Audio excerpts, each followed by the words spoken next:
Profe, no sé si soy yo o creo que no se lo escucho.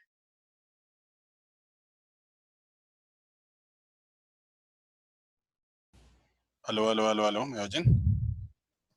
Sí, profe. Listo, ahora sí. Bueno, entonces,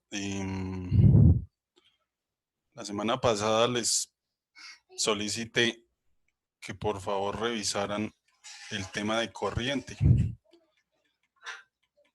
y que revisaran resistencia.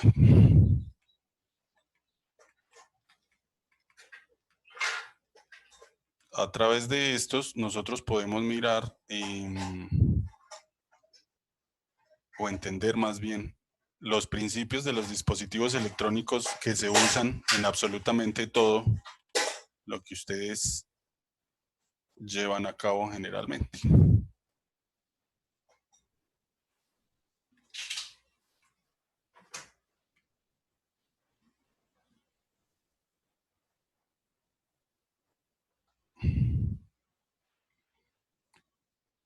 Ay, no, de una vez esto fregó. Espérenme un segundo.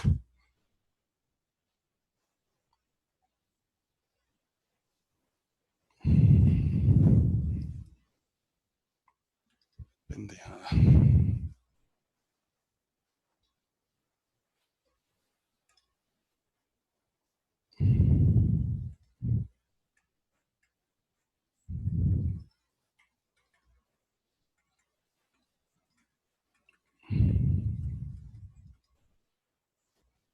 Entonces, ¿qué es una buena definición de corriente? Una buena definición de corriente sencillamente es flujo de carga eléctrica. ¿Y cuáles son los portadores de carga eléctrica? Pues en la naturaleza ustedes ya saben que los portadores se llaman protones o neutrones principalmente. Entonces todo lo que habíamos visto hasta ahora se trataba de cargas que estaban quietecitas. Ahora vamos a hablar de qué pasa cuando las cargas se mueven. Y desde luego, ya sabemos qué es lo que hace que las cargas se muevan. Lo que produce el movimiento en las cargas es el campo eléctrico. Traducción, la diferencia de potencial, ¿no? Entonces vamos a inventarnos acá un área, una ventanita, simplemente. Y lo que yo voy a decir o lo que voy a definir es que existe una corriente eléctrica en esta dirección que la llamo I, porque yo sé que hay un flujo de cargas eléctricas, en este caso lo que estoy dibujando son positivas, que se mueven a través de esta área. ¿Listo? Entonces, una definición más correcta sería simplemente la razón o la rata a la cual pasan cargas a través de un área en un tiempo definido. Entonces yo voy a hablar de algo así como una corriente promedio que va a ser igual a cuánta carga pasa en la unidad de tiempo a través de un área específica. A partir de acá yo puedo definir cuáles serán entonces las unidades de la corriente. Yo simplemente voy a decir, bueno, pues las unidades, la carga va en coulombs, el tiempo está en segundos, y al coulomb por segundo yo lo voy a llamar amperio.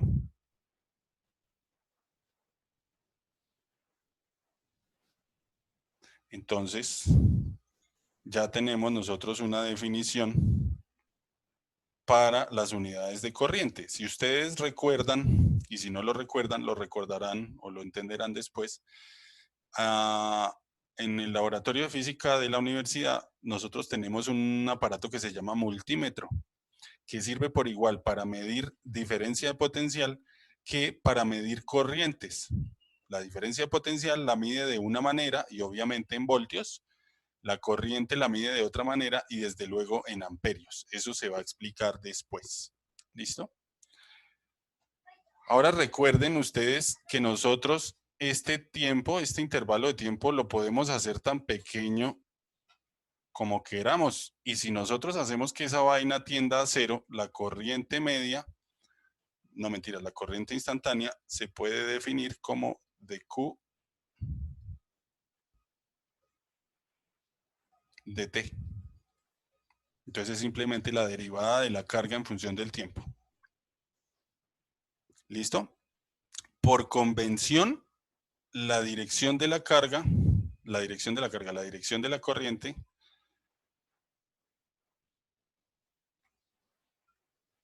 es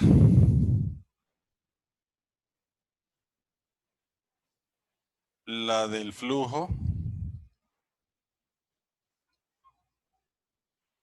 de cargas positivas.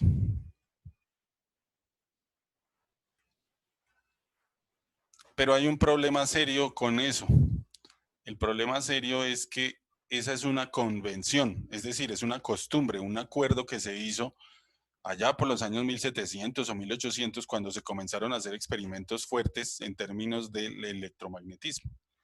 El problema es el siguiente, cuando se arma una teoría consistente de la materia y de las propiedades de la materia, pues se llega a la conclusión de que en los mejores conductores, que ustedes saben que son los metales, lo que está libre para moverse no son las cargas positivas, sino los electrones, que son cargas negativas.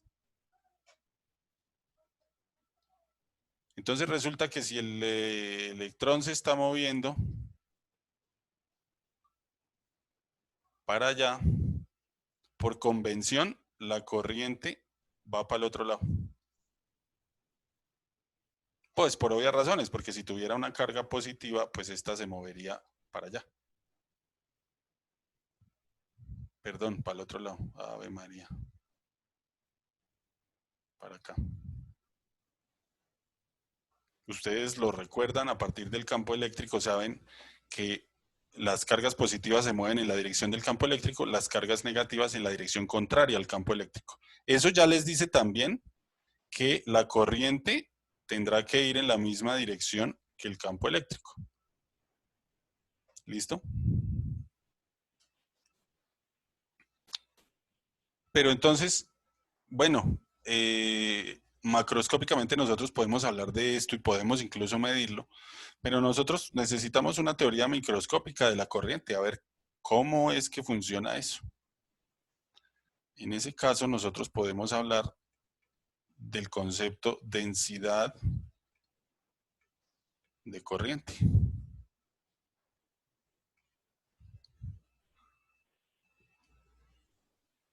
Entonces vamos a hacer aquí rapidito un...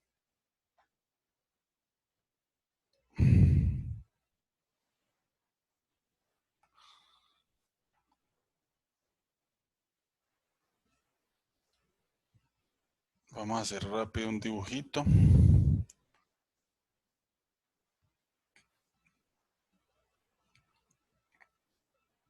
Vamos a coger un cablecito. Y en ese cablecito vamos a poner una diferencia de potencial. De manera que yo voy a hacer que las cargas dentro del tubo, dentro de ese cablecito, se muevan. Vamos a ponerlas todas a moverse para allá. ¿Listo?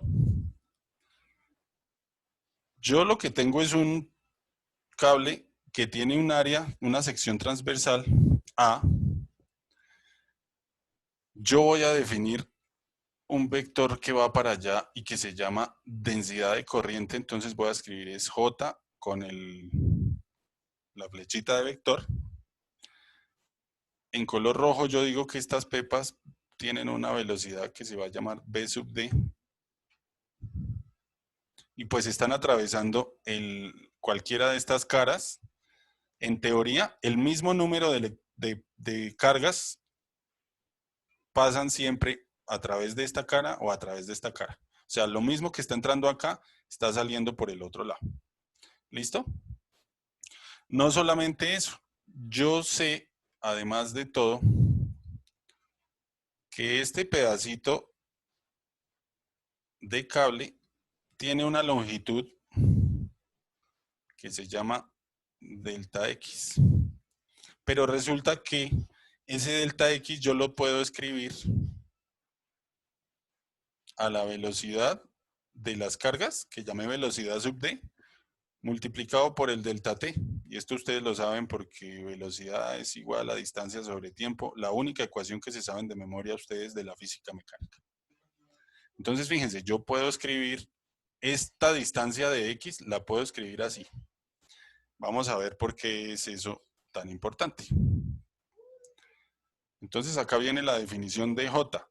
Mi vector densidad de corriente es igual a una integral doble o a una integral de superficie. Perdón.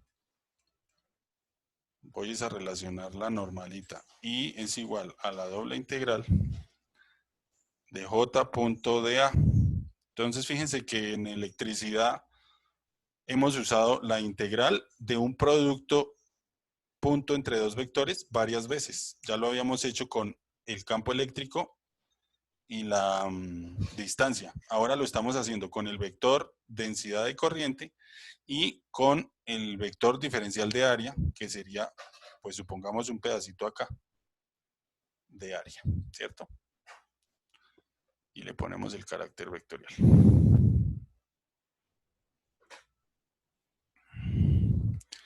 Las unidades de J, como llamamos densidad de corriente, entonces las unidades de J vamos a decir que están dadas en amperios, que serían las unidades de corriente, sobre metro al cuadrado, que serían las unidades de área. Corriente sobre área. ¿Listo? Eso implica más cosas. Si cada una de las carguitas aquí en color anaranjado tiene una carga Q minúscula, entonces yo puedo encontrar el valor de todas las cargas a través de la siguiente ecuación. Yo puedo decir, mire, yo tengo toda la carga que está metida acá en este pedazo de alambre que estoy analizando, lo puedo multiplicar, lo puedo sacar de la multiplicación de lo siguiente. Cada carga tiene una carga Q minúscula. Yo lo puedo multiplicar eso por un número n que voy a llamar número de portadores de carga por unidad de volumen, multiplicado por el volumen de este cilindro. ¿Cuál es el volumen de ese cilindro? Es el área de la tapa multiplicada por la altura de esa tapa que se llama dx, delta x.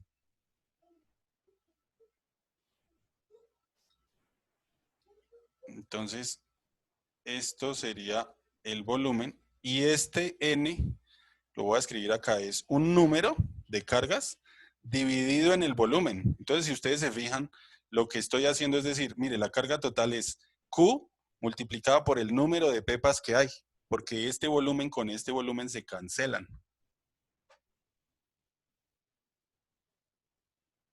Entonces, si quieren eso, escribámoslo acá. Delta Q será igual en últimas a Q multiplicada por el número de pepas que hay. ¿Listo?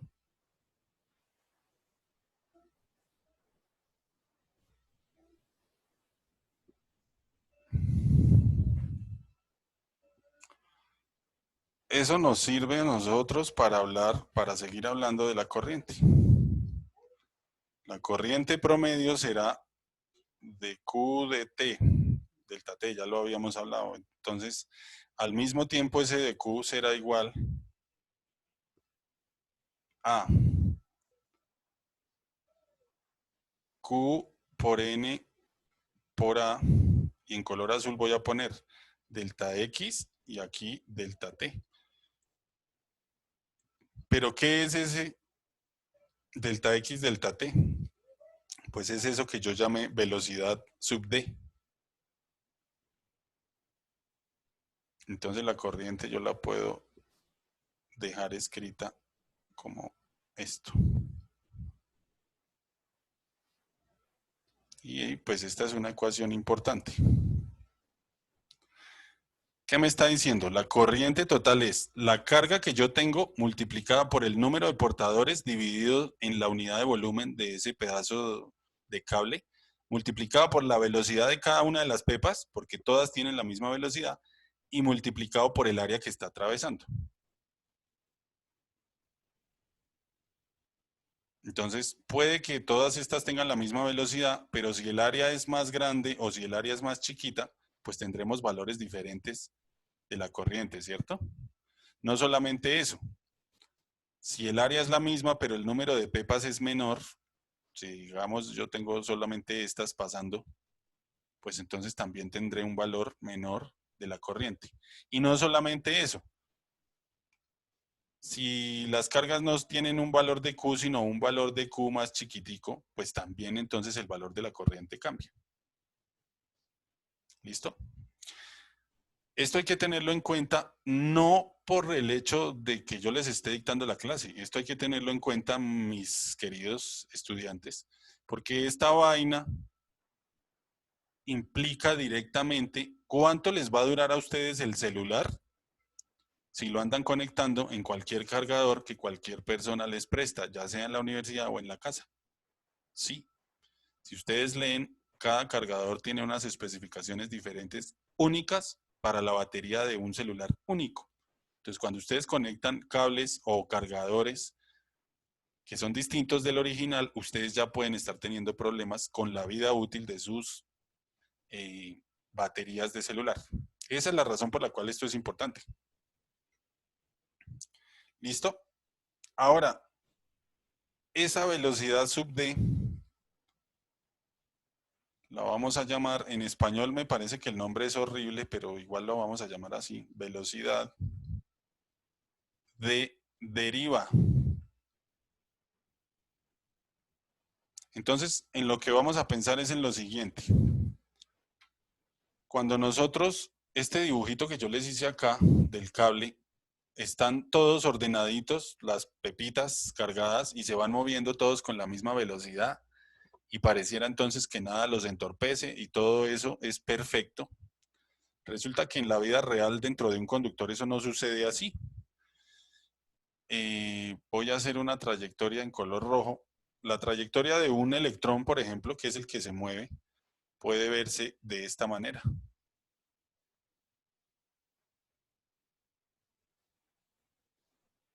Entonces comienza en el punto A, vamos a dibujarlo aquí, y termina en el punto B, por acá. Todo esto que se ve son choques, porque lo que estamos hablando es el movimiento de electrones dentro de lo que se conoce como red cristalina o la estructura atómica de un material. Entonces, inevitablemente el electrón se encuentra o con más núcleos atómicos o con más electrones en su camino y se estrella. Entonces, imagínense que esto, ir del punto A al punto B, es lo que hacen ustedes más o menos cuando están en una verbena y tienen que ir desde donde están sus amigos hasta la tienda a comprar un traguito, ¿cierto? En condiciones normales en las que la Plaza de Bolívar, digamos, no está llena de gente y ustedes no tienen que rebotar de esta manera tan absurda, en condiciones normales, ustedes simplemente irían, pues en línea recta, ¿sí o no? Algo así.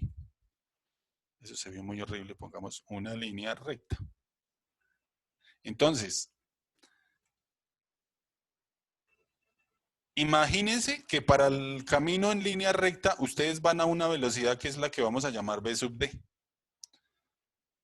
Para el camino en color rojo, ustedes tienen velocidad 1 acá y choca, luego velocidad 2 y choca, luego velocidad 3 y choca, velocidad 4 y choca, y así sustantivamente, como dice el chavo, ¿cierto?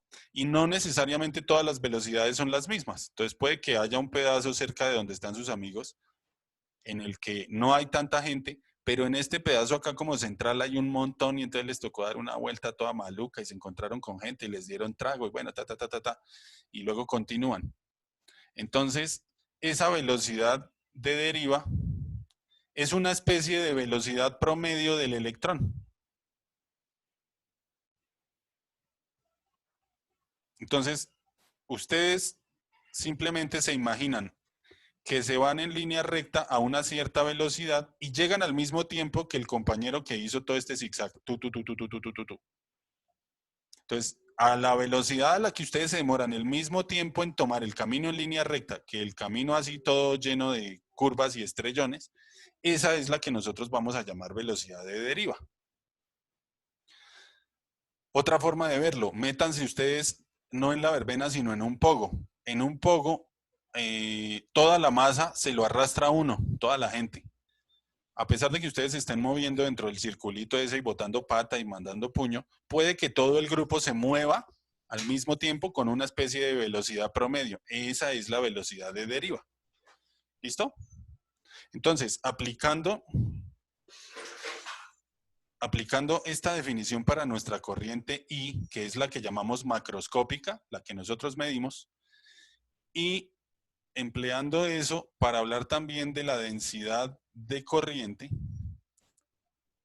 pues nosotros llegamos a una ecuación que dice que la densidad de corriente es igual al número de portadores por la carga de los portadores por la velocidad de deriva de los portadores.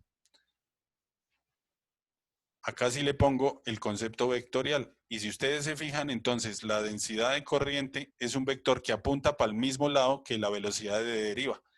Solo que está la velocidad de deriva, el vector, está multiplicado por estos dos numeritos. Eso sería producto escalar. Dos escalares, dos números multiplicados por un vector dan un vector más grande. ¿Listo? Pero los dos apuntan en la misma dirección. Sin embargo, ojo, apuntan en la misma dirección si esto es positivo. Voy a escribir algo que es incorrecto, pero lo voy a hacer para que ustedes lo entiendan. J iría en esta dirección opuesta a la velocidad de deriva si las cargas son negativas. ¿Listo? Por eso es que inicialmente pues nosotros decimos, bueno, usamos esta y empleamos entonces la corriente en el sentido de las cargas positivas. Y lo dejamos así. Ahora a mí me interesa seguir hablando de la velocidad de deriva. ¿Qué más puedo decir yo al respecto? Pues bueno, lo primero es que cuando yo pongo un campo eléctrico sobre el conductor, en este caso un cable, pues ese campo va a hacer que las cargas, que en este caso serían los electrones, sientan una fuerza, ¿sí o no? Y donde hay una fuerza, pues debe haber una aceleración. Entonces recordemos, esto ya lo habíamos dicho, que una fuerza eléctrica va a ser igual a menos E por E. Si ustedes lo recuerdan, eso viene de Q por E, que era la carga por el campo eléctrico nos da la fuerza. En este caso, como son los electrones, pues simplemente ponemos el signo negativo y ya. A partir de eso, tenemos que la masa por la aceleración será igual a la fuerza eléctrica. Entonces, la aceleración es igual a menos E por el campo eléctrico dividida en la masa, en este caso, la masa del electrón. Eso ya lo habíamos visto cuando vimos el movimiento de las cargas en campos eléctricos constantes. ¿Cierto? Entonces, si yo le pongo un campo eléctrico, el electrón va a sentir una aceleración que está dada por esta operación. ¿Listo? Ahora, vamos a suponer vamos a mirar únicamente uno de estos viajes entre choque y choque. Por ejemplo, vamos a mirar únicamente qué pasa acá desde este punto inicial hasta este punto final, entre un choque y otro choque. ¿Listo? La física mecánica nos sigue diciendo que la velocidad final será igual a la velocidad inicial más la aceleración por el tiempo. Si quieren pueden ponerles vectores a esto. Esta ecuación ustedes la conocen de la física mecánica para el movimiento uniforme acelerado. Eso quiere decir que yo tendría velocidad inicial más aceleración, que la voy a poner en rojo, entonces la vamos a escribir menos E por E dividido en la masa del electrón, y eso multiplicado por el tiempo que me demore desde el primer choque hasta el último choque. ¿Listo? Si quieren, podemos de una vez quitar el signo acá y podemos ponerlo aquí de una vez. Y ahora, lo siguiente que podemos decir es que si yo promedio toda esta vaina, es decir, si yo hago esta operación y la miro entre todos los choques, absolutamente todos los choques, yo lo que tengo es que la velocidad inicial, en promedio, esa vaina es igual a 0. Y les voy a decir por qué. Porque supongamos que en el primer choque, el electrón rebotó y se fue para arriba. En el segundo choque, el electrón rebotó y se fue para abajo. En el tercer choque se fue para la derecha, en el cuarto choque se fue para la izquierda. En el quinto choque se fue así, en el sexto choque se fue así, bla, bla, bla. Si ustedes hacen ese promedio sobre miles de millones de choques, eventualmente uno se va a cancelar con el otro y otro con el otro y otro con el otro. Entonces nosotros decimos, pues entonces en promedio, la velocidad inicial es 0. Si yo tengo eso como promedio, pues entonces simplemente yo puedo decir que la velocidad final, lo voy a poner otra notación, pero es exactamente lo mismo, lo escriben así, en promedio será igual a menos E por el campo eléctrico sobre la masa por el tiempo promediado.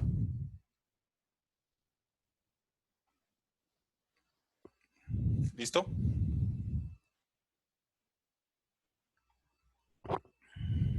Y a esto pues yo lo voy a llamar velocidad de deriva, que es el promedio.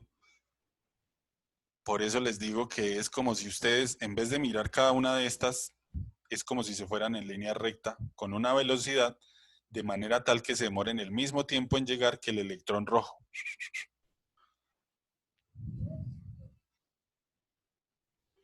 Y a esta cantidad de tiempo promediado nosotros la llamamos tau. Entonces es el tiempo promedio característico entre colisión y colisión. Es sencillamente eso. ¿Listo?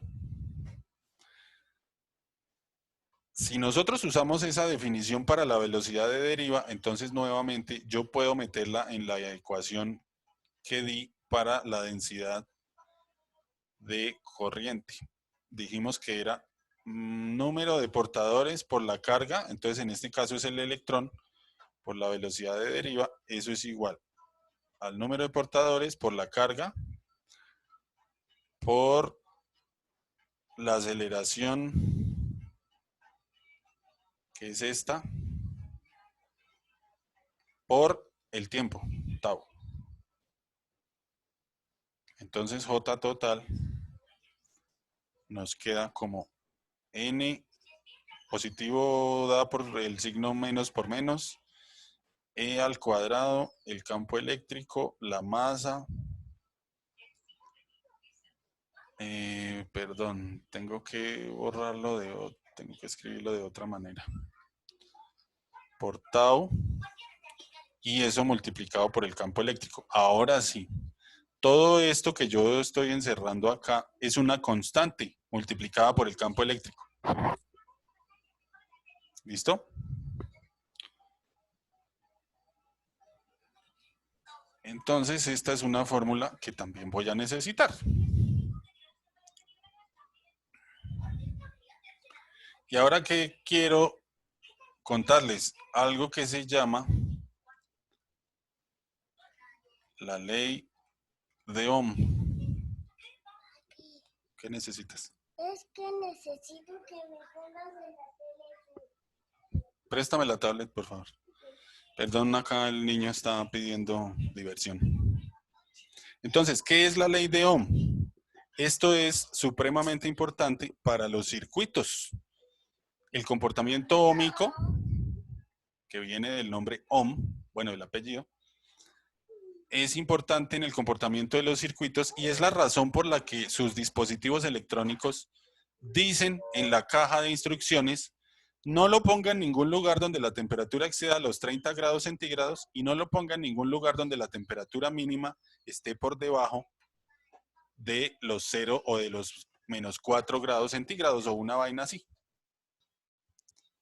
¿Y eso qué significa? ¿Por qué razón? Porque resulta que pasados esos puntos de temperatura, la corriente comienza a comportarse de forma distinta en los dispositivos electrónicos. Entonces, ¿a quién de ustedes le ocurrió que se llevó el celular a la playa, allá al Parque Tayrona? Estaba haciendo tremendo solazo. Esa vaina estaba puesta estaba en su maleta, pero la maleta estaba directo ahí al rayo del sol. Y cuando ustedes fueron a mirar, resultó que el celular se había apagado. ¿Les ha sucedido? Pues si no les sucede a ustedes, a mí sí me sucedió. Y me preguntaba yo cuál era la razón. La razón es que estos dispositivos pues traen una especie de seguro. Entonces el celular o la tablet sabe de forma, con forma de medición por los sensores que tiene, la temperatura va a exceder los 30 grados.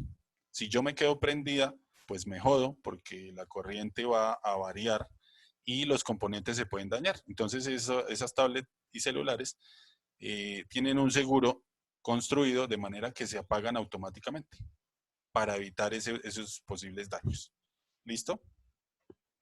¿Qué es lo que dice la ley de Ohm en sí? La ley de Ohm simplemente dice, mire, la densidad de corriente cambia de manera lineal con el campo eléctrico. Si ustedes recuerdan, esto simplemente es la ecuación Y igual a mx más b, y acá el b vale pues 0. Entonces esa es la ecuación de una línea recta, ¿sí o no?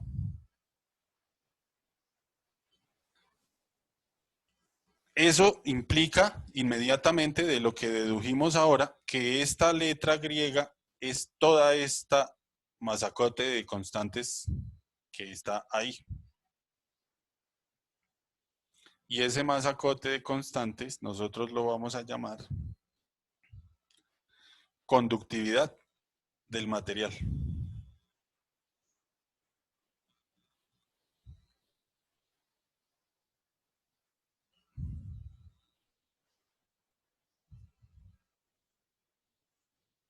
Conductividad del material. Entonces, en cierta manera, esta constante nos va a decir qué tan bueno es el material para conducir la corriente cuando aparece un campo eléctrico ahí. Por ejemplo, no es lo mismo poner un pedazo de alambre de cobre en un campo eléctrico o en una diferencia potencial que poner un pedazo de vidrio, o que poner un pedazo de cuerda, o que poner un pedazo de cartón o de plástico. Esta entonces depende de los materiales. ¿Listo? Por lo menos esta que tenemos acá se llama ley de Ohm microscópica.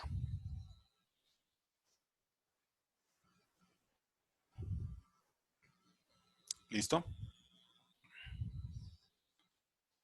Podemos decir que la conductividad es igual al número de portadores por la carga del electrón al cuadrado, por el tiempo promedio entre estrellón y estrellón, por la masa del electrón, dividido en la masa del electrón. Pero nosotros necesitamos definir la ley de Ohm de una manera que sea más práctica. Esto es microscópico, pero lo que yo quiero hacer es medir, porque en eso se basa el éxito de la civilización de nosotros. Todo lo que ustedes usa en principio, el 99% es física eléctrica, electromagnetismo. El bombillo que ustedes prenden, la estufa eléctrica, el funcionamiento del horno microondas, el funcionamiento del celular, todos dependen de la corriente, de la electricidad directamente. Lo único que de momento no depende tanto de la electricidad son los vehículos de combustión interna, pero aún así ustedes saben que las luces y el sistema de radio y el sistema de navegación y todas esas otras cosas nuevas dependen de la electricidad. ¿Listo? Entonces, ¿cómo le vamos a hacer para hablar de una ley de Ohm desde el punto de vista macroscópico? Entonces, nuevamente, cojamos nuestro pedazo de alambre, lo ponemos acá y vamos a mirar unas ciertas cosas ahí adentro.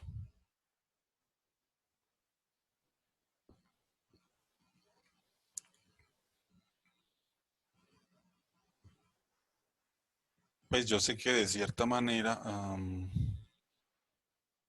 hay un vector densidad de corriente, porque es obvio que yo puse esta vaina en una diferencia de potencial. Entonces yo tengo acá un voltaje A y acá un voltaje B. ¿Listo? Y yo además sé que tengo un campo eléctrico aquí.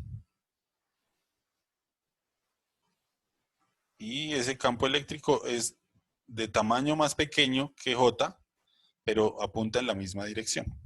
No se nos olvide eso. Entonces empecemos. Nosotros tenemos una diferencia de potencial que es igual a B sub B menos B sub A, ¿no? Aplicados a el alambre tiene una longitud L. Entonces eso yo lo puedo escribir como, si ustedes recuerdan, era la integral negativa desde el punto A hasta el punto B de el campo eléctrico punto ds, el pedacito de longitud. En últimas, esa diferencia potencial es igual al campo eléctrico, si es constante, multiplicado por la longitud L del alambre. Además de eso,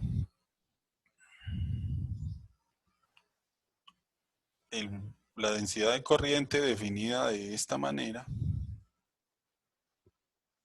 me dice que yo puedo escribir sigma, el campo eléctrico yo lo puedo escribir a partir de esta ecuación como delta B sobre L. ¿Listo? Y aquí voy a hacer uso de lo siguiente. Recordemos que la corriente macroscópica, la que medimos, dividida en el área, es igual al vector densidad de corriente.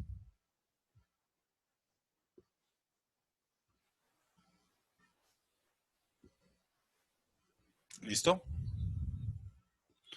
Entonces, con eso, yo ya tengo aquí un montón de cosas para decir. Vamos a escribirlo acá. La diferencia de potencial será igual a L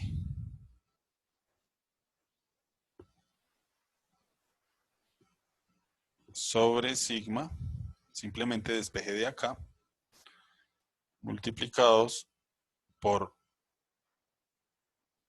J. O sea, L sobre sigma. Y J entonces, ¿qué será?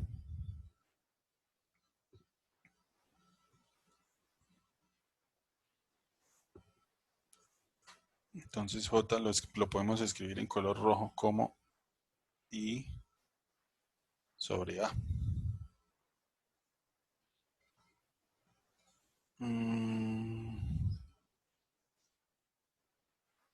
Y, perdón, lo escribo mejor, sobre A. Yo puedo reunir eso mejor, lo puedo escribir más bonito. Puedo decir L sobre sigma por A multiplicado por I. ¿Listo? Y no solo eso, voy a decir que eso que yo metí en el paréntesis, este pedacito, lo voy a llamar R. Y entonces yo acabo de relacionar tres cosas rápidamente. El voltaje será igual a R por I. Diferencia potencial, corriente eléctrica, y esta R yo la voy a llamar resistencia. El sigma que tenemos acá se llama conductividad. El L sobre sigma, mentiras, no L sobre sigma, 1 sobre sigma, perdón. Entonces, 1 sobre sigma, si ustedes lo ven acá, sería como 1 sobre sigma por L sobre A, pero L sobre A en este momento no me interesa, lo que quiero que vean es 1 sobre sigma, se llama Rho, y Rho es resistividad. Y R, la resistencia,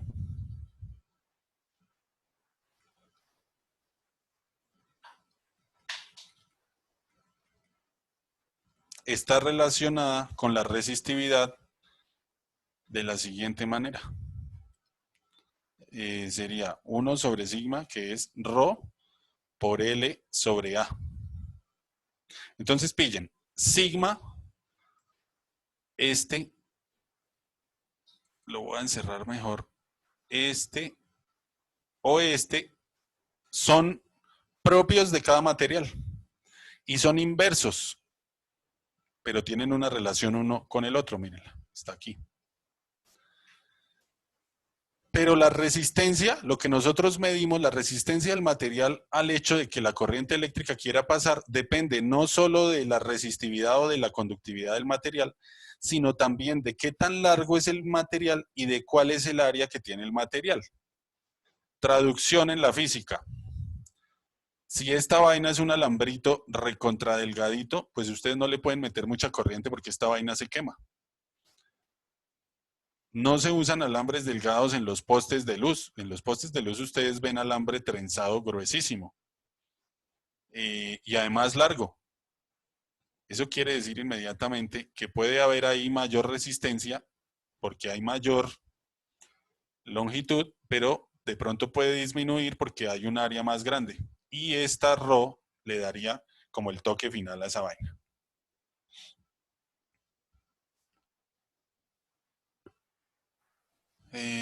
Cerremos entonces esta ecuación porque es súper importante. Esta es ley de Ohm macroscópica.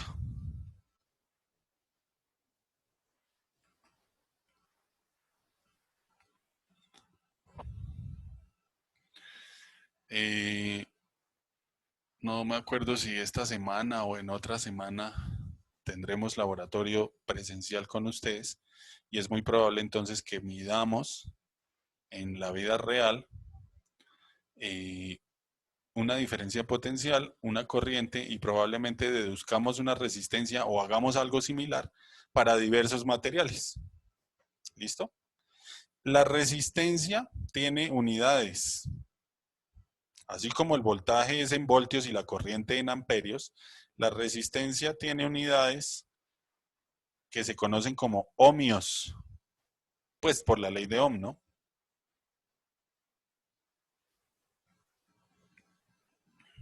Y pues sabemos que un ohmio es igual a un voltio dividido en un amperio. ¿Listo? Como esta también es la ecuación Y igual a mx más b, también es una línea recta. Cuando nosotros dibujamos o graficamos más bien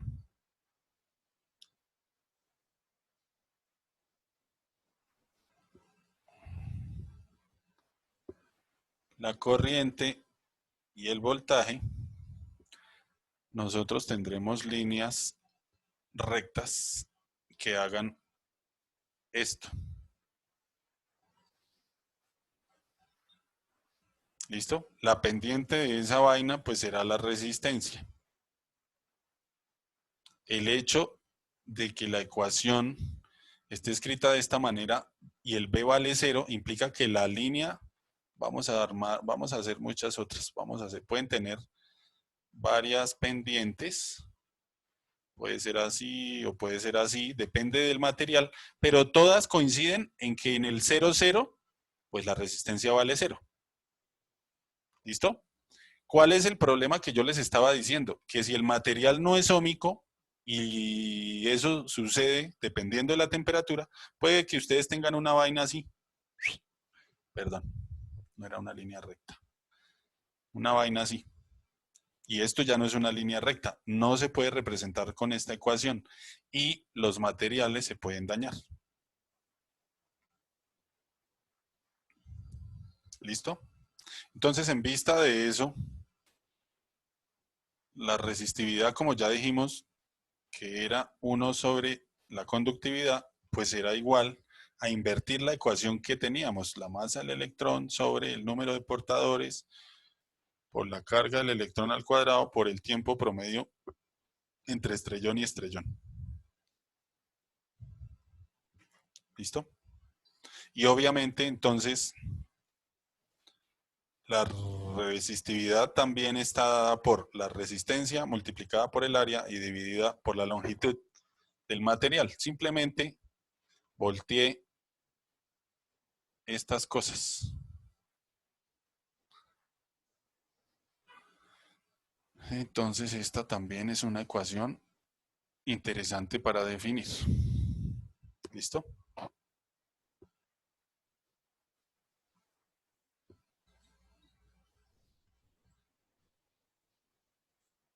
Y desde luego, para que no se les olvide, ρ pues es igual, mentiras, no ρ, R es igual a ρ por L sobre A. ¿Cuál es esa dependencia que tiene la resistividad con la temperatura? Entonces, esa ecuación no se las voy a deducir, pero es más o menos de la siguiente manera.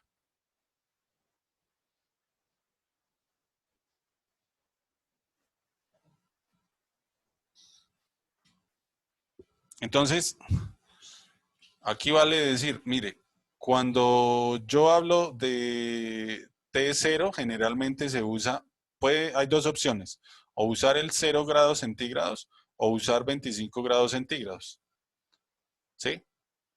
Si a esa temperatura se mide este sería la resistividad inicial o resistividad 0, o a temperatura 0 grados o a temperatura ambiente, que es la que se denomina 25 grados. Pero eso empieza a cambiar y yo tengo que multiplicarlo por esto que está dentro de los paréntesis dependiendo de la temperatura. Entonces, fíjense, si T0 es 0,25, bueno, no le hace. El hecho es que hay otra temperatura y entonces si yo hago la diferencia y lo multiplico por esta constante alfa y le sumo 1, ya yo puedo calcular una resistividad diferente. Si esta vaina se excede de ciertos valores, pues es cuando sucede lo que les digo. La tablet simplemente dice, uy, está muy alta la temperatura, los valores de resistividad pueden cambiar, más corriente puede atravesar un circuito y dañarlo, entonces me voy a apagar y se apaga. ¿Listo? Y pues desde luego hay tablas donde aparecen la resistividad, la conductividad y el coeficiente alfa, este se llama coeficiente de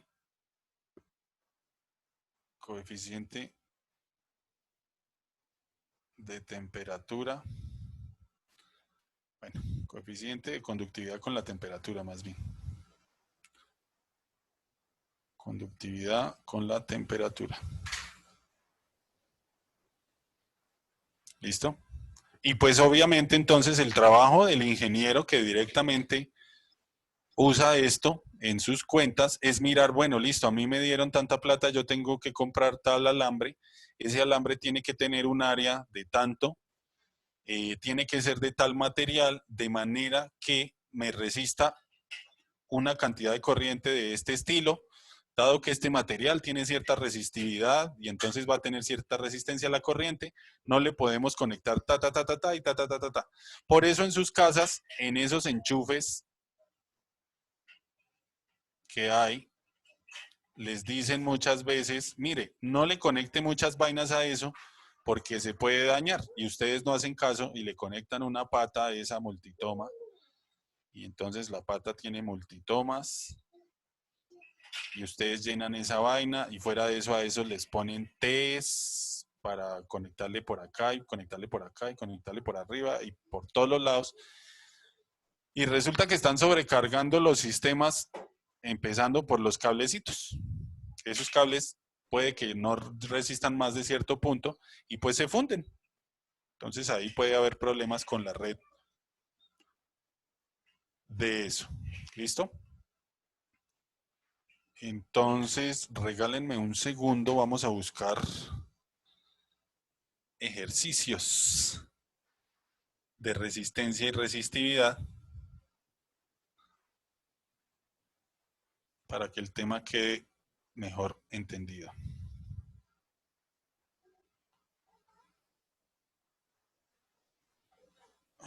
Esto es capacitancia.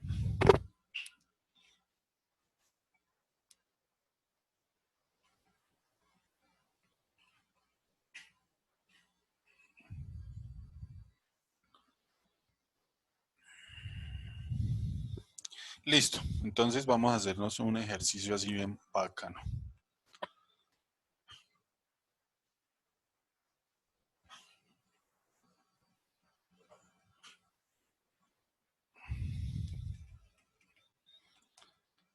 Entonces el ejercicio dice lo siguiente, calcule la resistencia de un cilindro de aluminio, pues un cilindro chiquito es un cable de aluminio que tiene longitud 10 centímetros, que tiene un área de 2 por 10 a la menos 4 metros al cuadrado.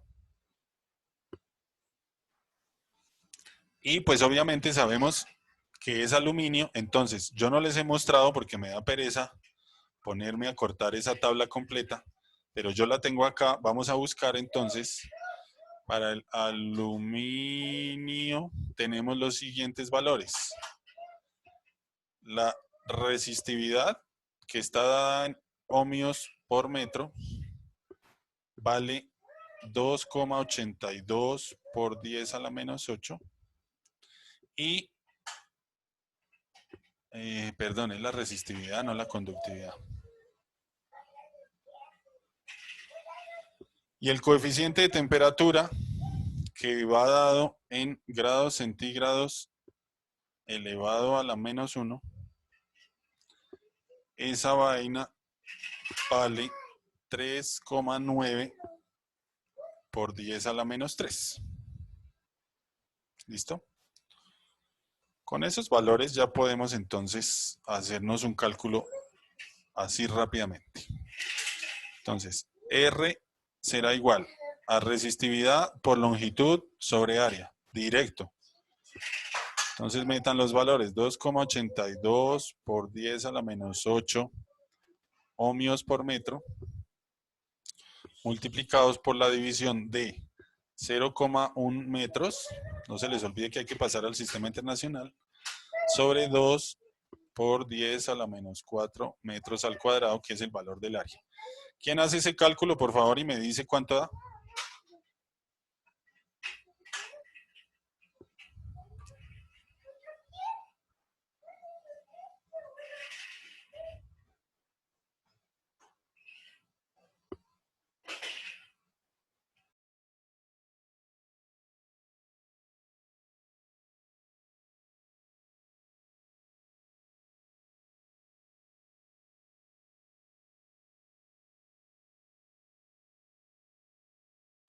¿Cuánto les dio? 1,41 por 10 a la menos 5. 1,41 por 10 a la menos 5. Miremos qué podemos cancelar. Tengo un metro acá, se me puede ir con este. Tengo un metro acá, se puede ir con este. y me quedan únicamente ohmios. ¿Listo? Entonces esa sería la resistencia.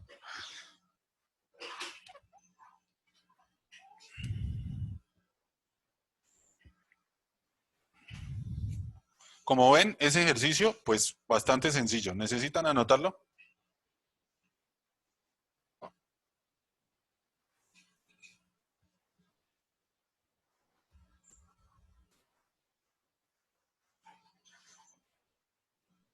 Ya lo notamos, profe. ¿Ya lo anotaron? Listo. Espérenme un segundo. Yo hago aquí la tablita para que esto no se vea tan horrible.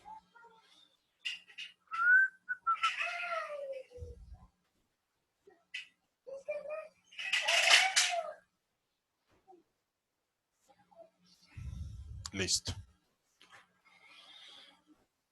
Bueno, entonces como estamos en racha, pues vamos a hacernos un ejercicio más.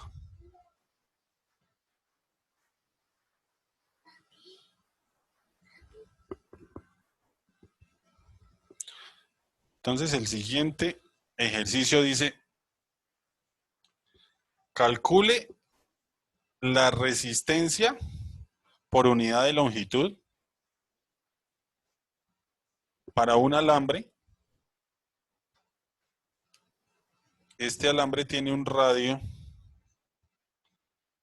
de 0,321 milímetros. ¿Listo?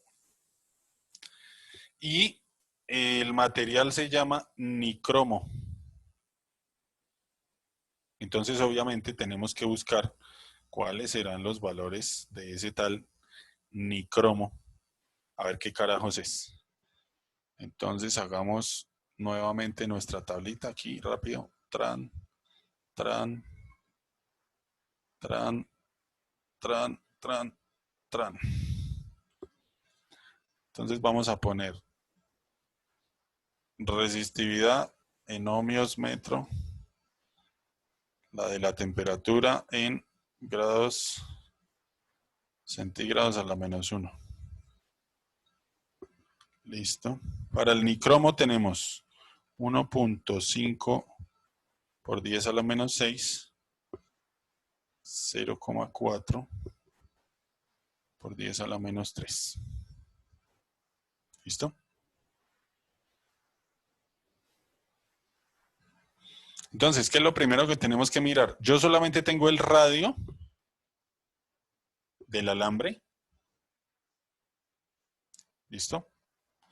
Entonces yo voy a decir, bueno, el área de esa vaina debe ser pi por r al cuadrado, porque es nuevamente un cilindrito. Un alambre es un cilindro en miniatura. Entonces yo estoy mirando el área de esa tapa. Eso será simplemente pi multiplicado por r al cuadrado. Entonces esto hay que pasarlo a metros, 0,321 por 10 a la -3 metros. S va elevado al cuadrado. ¿Cuánto les da esa operación?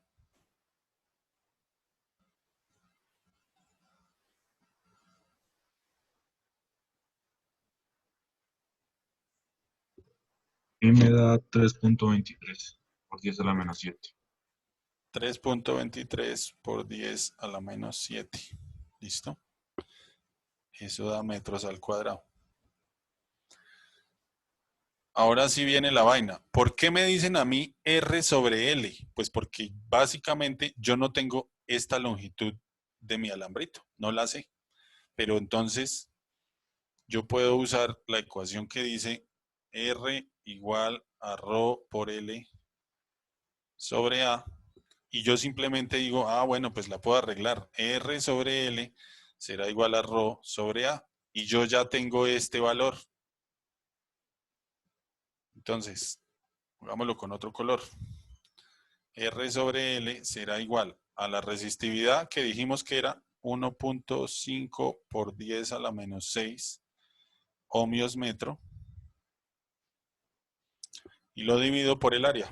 3,23 por 10 a la -7 metros cuadrados de donde 1 metro con esto se va. Y entonces, ¿cuánto les da?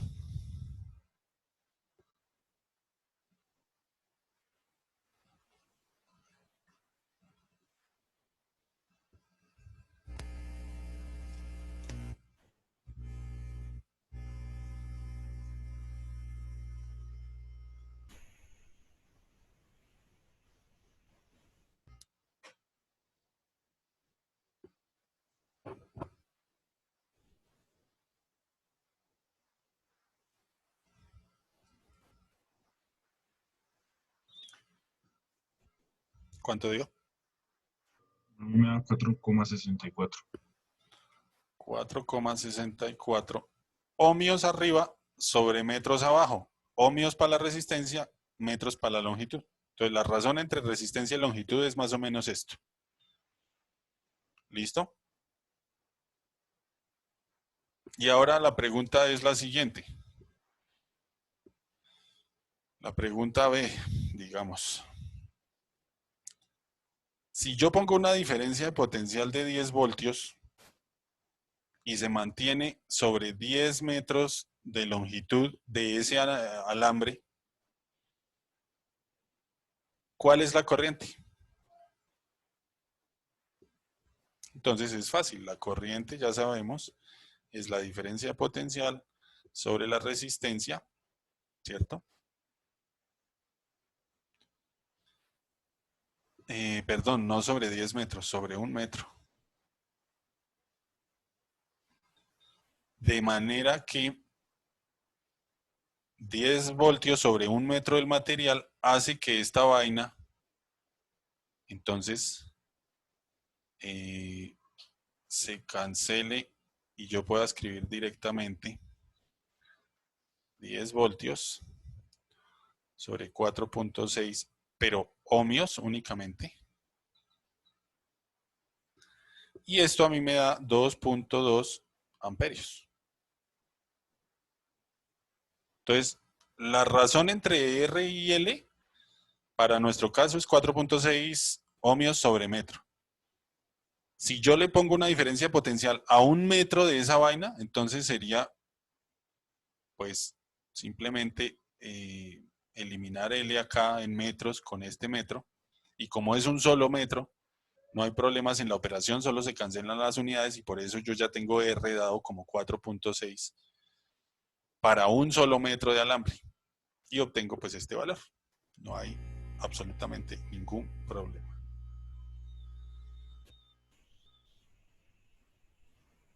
¿Listo? Entonces, ahora ustedes solitos van a revisar los siguientes ejercicios. Regálenme un segundo.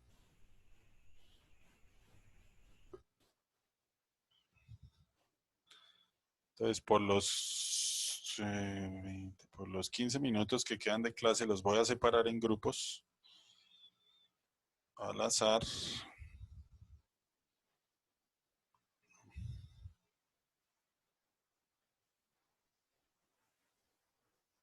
Y van a hacer un número de ejercicios.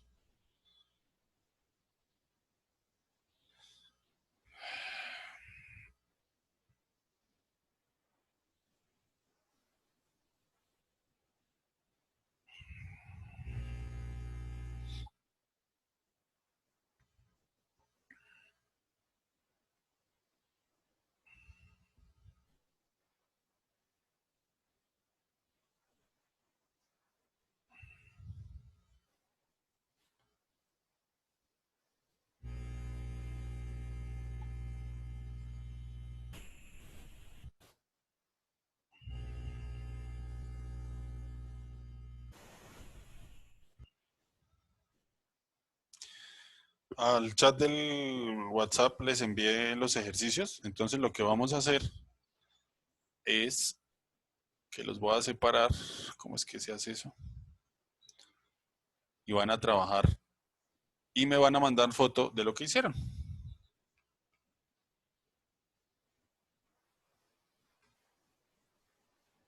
Listo. Todos esos ejercicios, profe. Pues no son sino 5, mi rey. Hartos.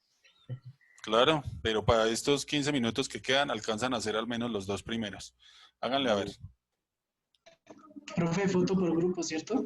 Sí, mi rey, como siempre. Tú ya sabes cómo es esto.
Bueno, gordos, voy a cerrar los salones. Entonces, para despedirnos, váyanse saliendo de los saloncitos. Vuelvan al sitio principal. Y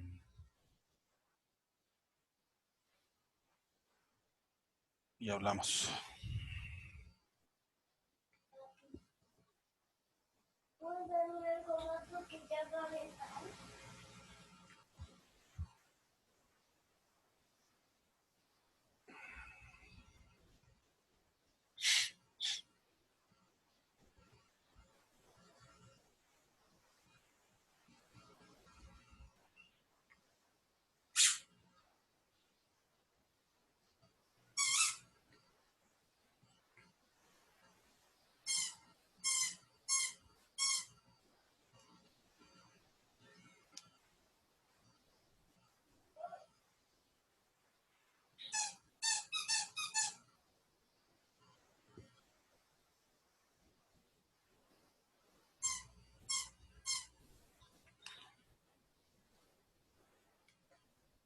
Listo, hijos. Entonces, van acumulando esos ejercicios. No me los entreguen esta vez. Voy a recibir todo al final del corte y en una sola fecha y a la plataforma porque eso fue un tremendo desorden. Nos pillamos el miércoles. Que les rinda. Listo, profe, gracias. Chao, picos a todos. Hasta luego, profe. Chao, chao. Gracias. Gracias. Luego, profe. Papi.